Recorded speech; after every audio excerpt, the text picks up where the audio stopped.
If you've got a long week of work ahead for you and your coworkers keep asking if you want to DoorDash, but you're on a tight budget, so you can't, let me show you how I'm going to be eating this week for $10.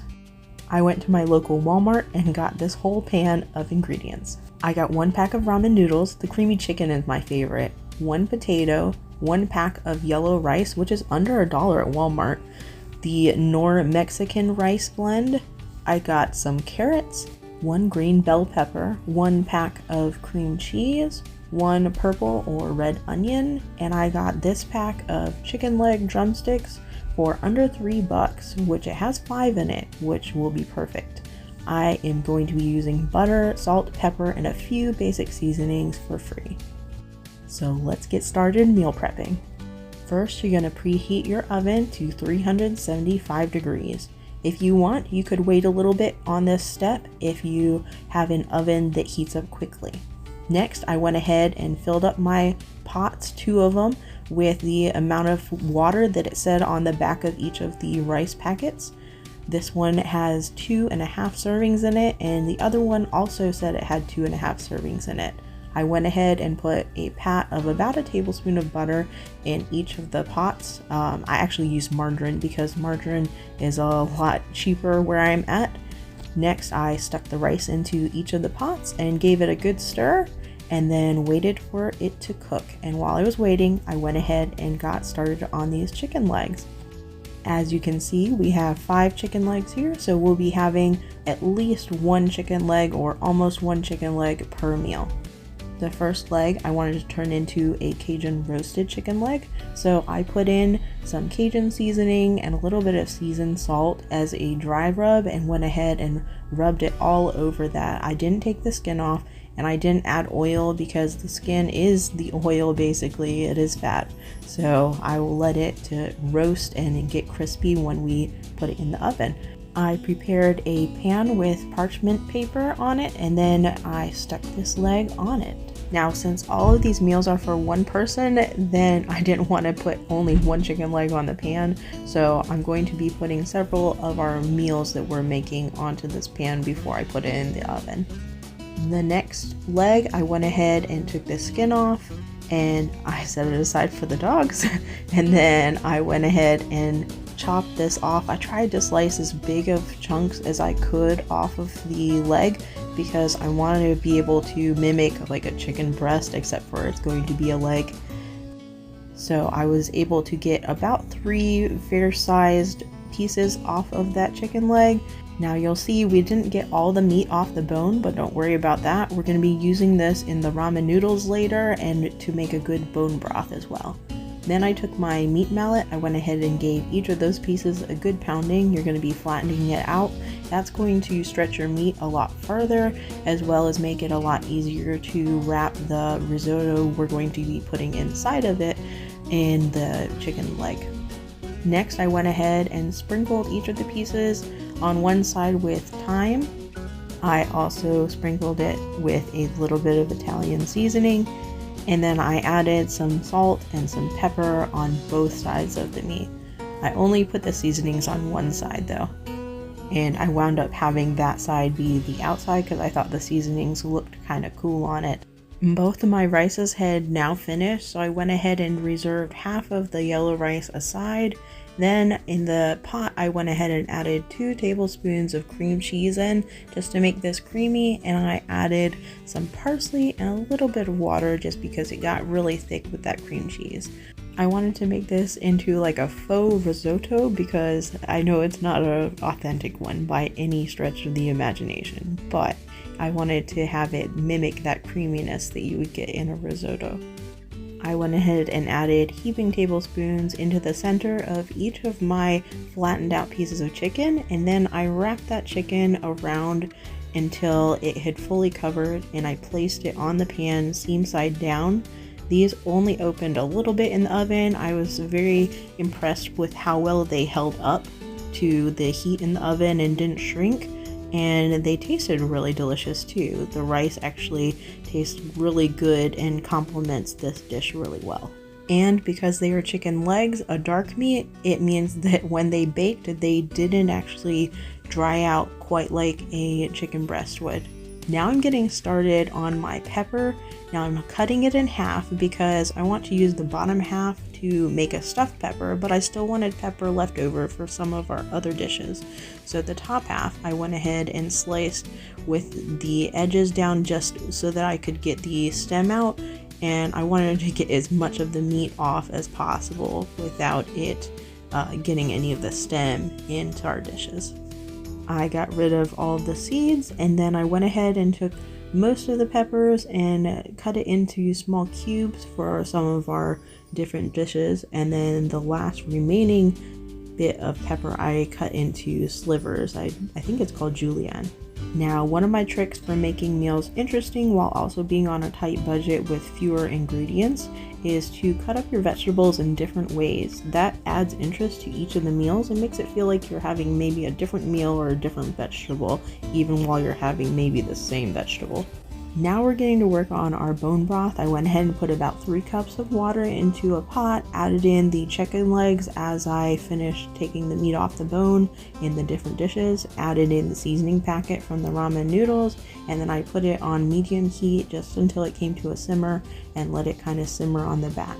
Now I also started to get to work on this onion that I have, and I took the ends of the onion, took the peels off, and stuck that also into our bone broth. Half of our onion I turned into slices, like the julienne slices, and then the other half I went ahead and made it into small cubes. I took our Mexican rice that had finished and reserved half of it aside for some of our dishes, and the other half I set aside so that we could make our stuffed pepper later. Now I took another tablespoon of margarine and got it sizzling in the pan. I then added in the sliced onion and the sliced peppers and another one of our chicken legs that I cut into smaller pieces, and I stuck that bone, of course, into our bone broth in the back. Then I added in some cumin. The cumin is really good in this dish. It reminds me a lot of a good Mexican meal. Maybe even better than something you might DoorDash.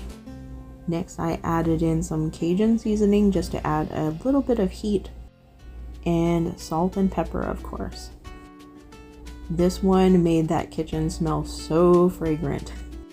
I gave it a good stir, let those vegetables and the meat finish cooking, and then half of it I put on top of a bed of the Mexican rice, and the other half we are going to turn into a different dish. The other half I went ahead and put in the other half of our Mexican rice into that pan with the chicken and the peppers. I then gave it a little bit of a mix, and I added in 2 more tablespoons of that cream cheese.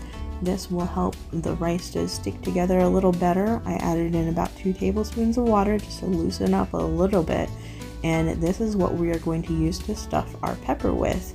Now, if you wanted to, instead of cream cheese in all these dishes, you could use cheese. It just wouldn't be quite as creamy because, of course, it's not cream cheese, it's cheese. But the price is likely to be close to the cost of cream cheese. I went ahead and stuffed my pepper with as much as I could of all of this. It was way more than what would fit in that pepper. But I took the pepper, stuck it on our board, and then I turned my focus to our potato that we have here.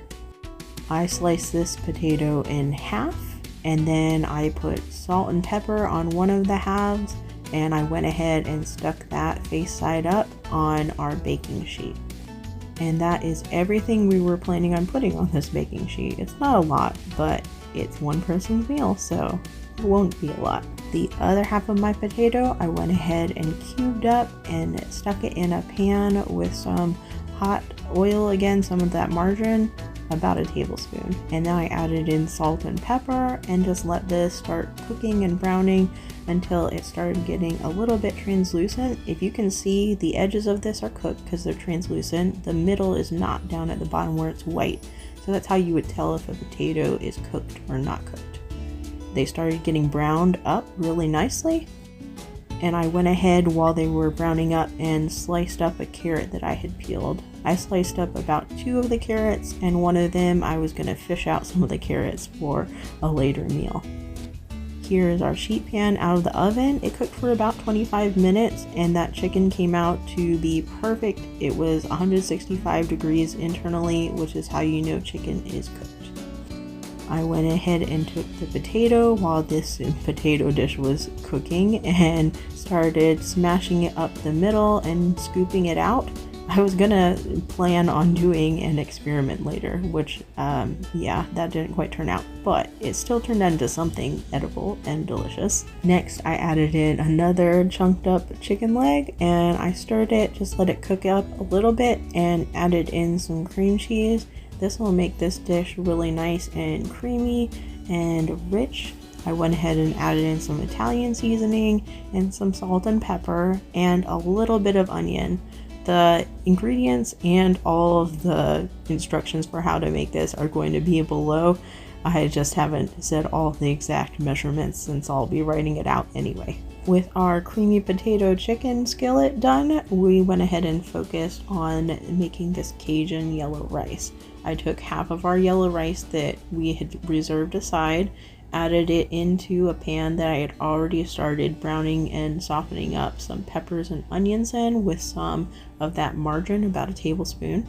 And then I added in some Cajun seasoning and gave that a good mix. I really love this Cajun seasoning that I've gotten from Dollar General. It's actually really delicious. Then I just went ahead and stuffed that potato as full as I could go, and it even overflowed some because there was so much rice on this dish. And now for my experiment. I had seen on maybe a Tasty video or maybe Taste Made or some other channel that you could make gnocchi with ramen noodles, and I was curious, of course, to try it. So I took my ramen noodles, I softened them up a little bit, and then you're supposed to mash them in with your mashed potatoes according to what I had seen. And I used some boiling water and kind of made little balls and tried to make gnocchi. I think if I had pan fried this in a little bit of butter, it probably would have held together a lot better, but as you can probably see in a few seconds, they did not hold together in this case. They disintegrated, and so in that case I went ahead and switched my gears and went ahead and made this into a potato soup. That's the thing I tried to do, is if I make an experiment and it fails, I do try to figure out a way to salvage the experiment. Was this the best potato soup I've ever had? No. But was it pretty delicious? Yes. And will it be a really tasty appetizer during the week? Yes. So I added in some cream cheese, a little bit of garlic powder, and some of my onions, and just kind of stirred that up and let it thicken, and I also added in some shredded carrots just for a little touch of color and a little bit of a veggie flair to this potato soup. I thought it would give it an extra oomph of flavor. And I also added in some of that bone broth we've been making and some salt and pepper, of course. And I just let it thicken up, and this turned out really good. It's not the best potato soup I have ever made, but I have made some really good potato soup before, so it had a lot of competition, I would say. It was really good still. Next, I switched to my bone broth to finishing that one out.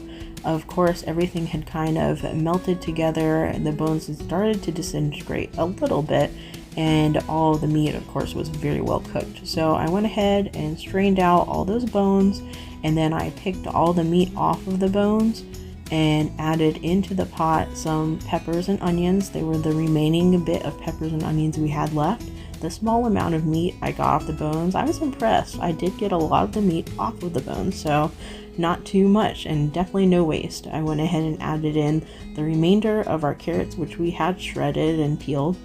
Then I added in our creamy chicken noodle pack, the noodles of it. I let it cook until it had reached my desired doneness, which is looking like this. I call this fancy ramen just because it's better than just dumping the pack in a bowl of water.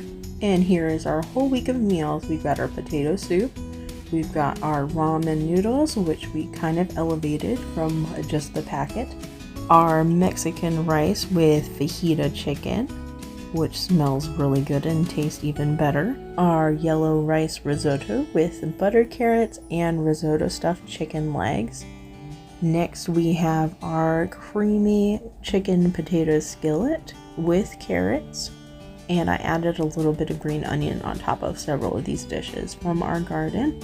Then our stuffed Mexican rice pepper with chicken, and lastly our Cajun roasted chicken leg with a Cajun rice stuffed potato. I hope this meal plan gives you some ideas for this week's week of meals and some encouragement that stretching your budget at work doesn't have to mean boring meals. Thanks again for watching. I'll see you in the next one.